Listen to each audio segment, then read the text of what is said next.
అందరికీ నమస్కారం. అయితే ఈరోజు మీరు థ్రాంబోలైసిస్ చేసి అంటే పేషెంట్ సడెన్‌గా కాలు, చెయ్యి వీక్‌నెస్ వచ్చి 4 గంటల లోపల వచ్చినటువంటి చిట్టెమ్మ అనే పేషెంట్‌కి ఇంజెక్షన్ ఇవ్వడం ద్వారా 12 గంటల్లో తిరిగి నార్మల్ అవ్వడం అనే ఒక వీడియో మీకు అప్‌లోడ్ చేయడం జరిగింది. అయితే దాని యొక్క ముఖ్య ఉద్దేశ్యం ఏంటంటే బీ ఫాస్ట్. ఒక్క నిమిషం ముందు వరకు బాగుండి సడెన్‌గా బీ ఫాస్ట్ అనే కోడ్ తోటి బీ అంటే బ్యాలెన్స్ సింప్టమ్స్ అంటే నడిస్తే పక్కకు జోగేయటం. తర్వాత ఈ అంటే ఐ సింప్టమ్స్ అంటే ఒక వైపు బ్లర్‌గా కనిపించటం లేదా ఒక మనిషి ఇద్దరుగా కనిపించటం. తర్వాత ఎఫ్ అంటే ఫేషియల్ వీక్నెస్ అంటే మూతి వంకర రావటం. ఆ తర్వాత ఏ అంటే ఆర్మ్ వీక్నెస్ లేదా లెగ్ వీక్నెస్ సడన్ గా చెయ్యి పట్టొదిలేయటం. ఎస్ అంటే స్పీచ్ డిస్టర్బెన్సెస్ మాట తడబాటు లేదా పరాగ్గా మాట్లాడటం. తర్వాత టీ అంటే టైం లెస్ దాన్ 4 hours లోపు అంటే అందువల్ల ఇది షార్ట్ కోడ్ లాగా బీ ఫాస్ట్ అంటారు. సడన్ గా మనిషి అప్పటి వరకు బాగున్నటువంటి మనిషి నడిస్తే జోగేసినట్టు ఉన్న మాట తడబడ్డ మూతి వంకర వచ్చిన కాలు చెయ్యి పట్టు వదిలేసిన లేదా ఈ టైం 4 గంటల లోపల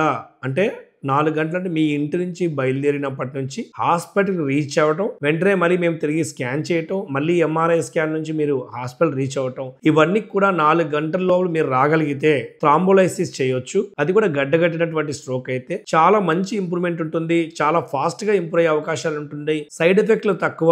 పేషెంట్ ఒకవేళ త్వరగా ఇంప్రూవ్ అవ్వకపోయినా డిజబిలిటీ అంటే 3 months లోపల ఇంప్రూవ్ అయ్యే అవకాశాలు మిగతా థ్రాంబోలైసిస్ కాని పేషెంట్ కంటే చాలా ఎక్కువగా ఉంటుంది. ఈ పూర్తి డీటెయిల్స్ కూడా ఆ పేషెంట్ మీరు చిట్టెమ్మ పేషెంట్ ఎలా ఇంప్రూవ్ అయింది ఆ వీడియో చూశాక దీన్ని చూసినట్లయితే మీకు పూర్తి వివరాలు తెలుస్తాయి.